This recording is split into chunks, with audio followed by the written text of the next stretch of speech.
सुप्रभात। मैं जगेंद्राणा। सद्गुरु एवं शब्द गुरु, यह हमारी आज की आध्यात्मिक चर्चा का विषय। सद्गुरु एवं शब्द गुरु। गुरु के दो रूप हैं। एक तो नर रूप में गुरु है जो दिखलाई पड़ते हैं, इन्हें सद्गुरु कहते हैं। दूसरे वह हैं जो इन आंखों से दिखलाई नहीं पड़ते, वे प्रत्येक व्यक्ति के अंतर में, कारण शरीर में, सुषुम्ना नाड़ी के अंतर ध्वन्यात्मक शब्द के रूप में प्रतिष्ठित हैं। ये शब्द गुरु हैं और गुरु का वास्तविक रूप यही है। इस प्रकार गुरु के दो रूप हैं, एक शब्द गुरु और दूसरे नर रूप में सद्गुरु। तो सद्गुरु नर शरीरधारी है, शब्द गुरु शब्द रूपी है, बिना आड़मास के। सद्गुरु एवं शब्दगुरु में यही अंतर है।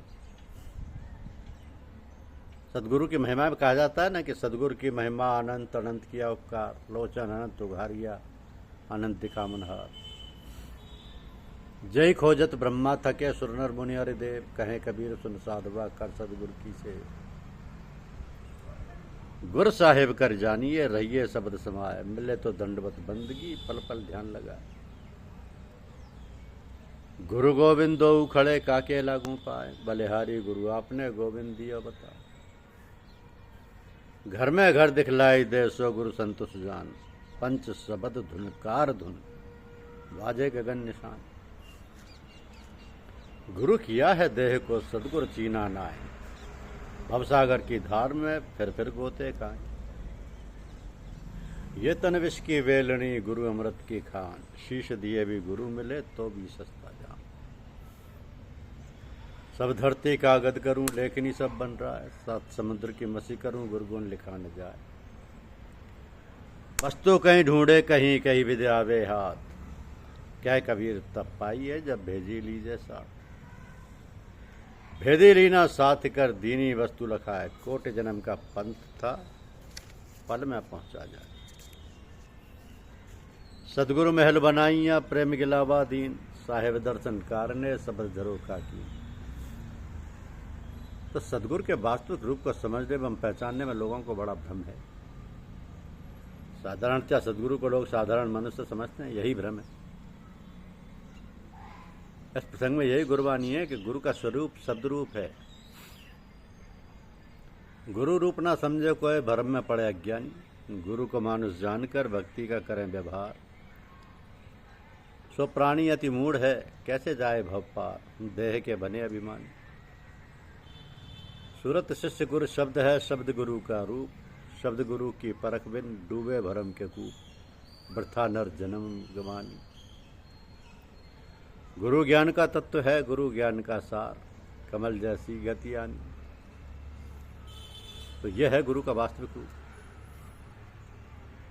अब चूंकि शब्द गुरु बाह्य रूप रंग से परे होते हैं, स्थूल शरीरधारी नहीं होते, मन बुद्धि चित्त अहंकार से परे होते हैं, त्रिगुण से परे होते हैं, इसलिए वही अदृश्य शब्द गुरु जीवों को चेताने के लिए अति दया करके नर शरीर धारण करते हैं। आध्यात्मिक जगत में इन्हीं को सदगुरु कहते हैं। सदगुरु का ही लघु रूप है गुरु। तो गुरु का मूल रूप नर शरीर नहीं है, हड्डी मांस चमड़े वाला स्थूल शरीर नहीं है, वरन शब्द रूप प्रकाश रूप है जो मनुष्य के केवल कारण शरीर या पार ब्रह्मांड शरीर में है, प्रमाण है। सूरत शिष्य गुरु शब्द है शब्द गुरु का रूप, शब्द ही गुरु है ना कि मनुष्य का स्थूल शरीर। गुरुवाणी के दो शब्दों में से गुरु शब्द का संक्षिप्त परिचय दे दिया गया। आगे सदगुरु एवं सत्पुरुष तथा इनसे संबंधित सूक्ष्म बिंदुओं पर यथास्थान प्रकाश डालते हैं कि गुरुवाणी में वाणी शब्द का भी सांकेतिक परिचय दिया जाए। शब्द के दो प्रकार हैं। वाणी का साधारण अर्थ है बोल, आवाज, शब्द, ध्वनि।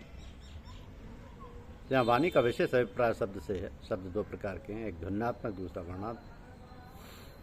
ध्वन्यात्मक शब्द प्रत्येक मनुष्य के अंतर में ब्रह्मांड शरीर एवं पार ब्रह्मांड शरीर में सुषुम्ना नाड़ी, पिंगला नाड़ी एवं इंगला नाड़ी के अंदर स्वयं सतत गूंजता रहता है। इसकी विशद व्याख्या जरूरी है, क्योंकि वर्णात्मक शब्द वह है जो बाह्य जगत में होता है, चाहे मनुष्य के द्वारा बोला जाता हो या पशु पक्षियों द्वारा।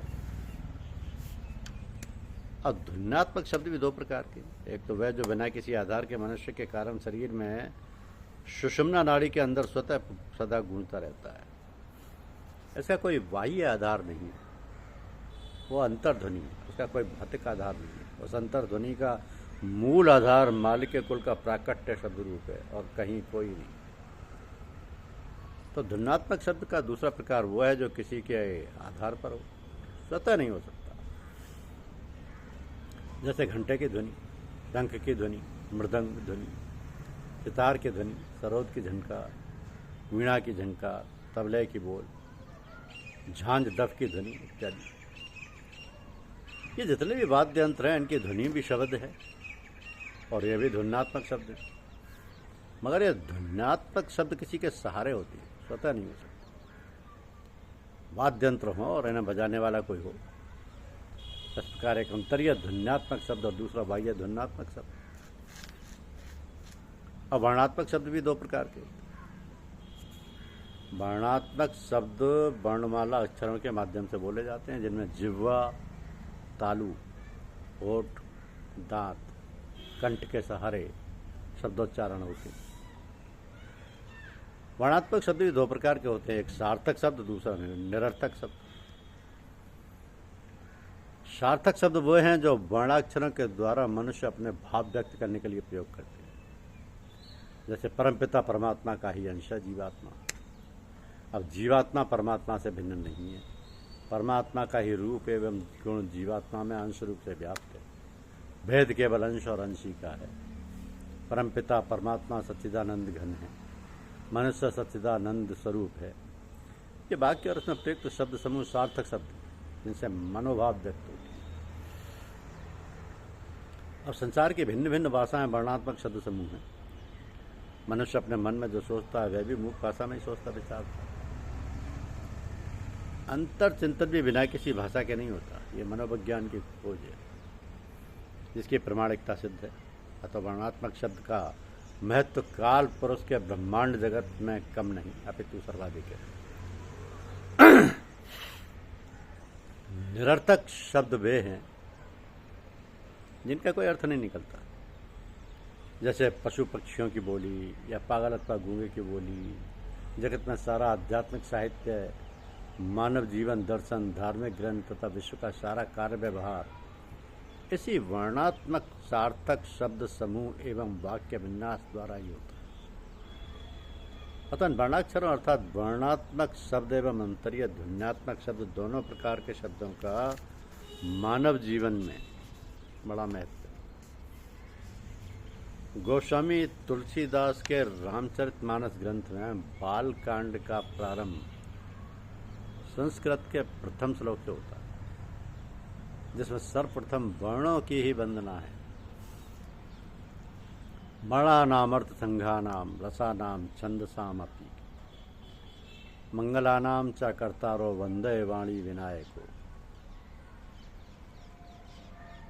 अर्थात अक्षरों, अर्थ, समूह, रस, छंद तथा मंगलदायक सरस्वती माँ एवं गणपति गणेश जी की तुलसीदास वंदना करते हैं। तो वर्णाक्षर अथवा वर्णात्मक शब्द से ही भौतिक जगत की सार्थकता है। ध्वन्यात्मक शब्द से आत्म तत्व एवं प्राण जगत की सार्थकता है। और वर्णात्मक शब्द काल पुरुष की उत्पत्ति है। ध्वन्यात्मक शब्द दयाल पुरुष की उत्पत्ति है। तो ध्वन्यात्मक शब्द मनुष्य के ब्रह्मांड एवं पार ब्रह्मांड शरीर में व्याप्त है और वर्णात्मक शब्द मनुष्य के पिंड शरीर में बाह्य जगत में व्याप्त है। तो अंतर का ध्वन्यात्मक शब्द या नाद ब्रह्म घट में शब्द गुरु के रूप में व्याप्त है। बाह्य का वर्णात्मक शब्द माया जगत में व्याप्त है। महत्व दोनों का। गुरुवाणी में दोनों प्रकार की वाणी मिलेगी। शब्द गुरु की अंतर्वाणी और नर शरीर में संत सदगुरु की वाणी बाह्य सत्संग में मिलेगी। तो यह है सद्गुरु एवं सद्गुरु। धन्यवाद।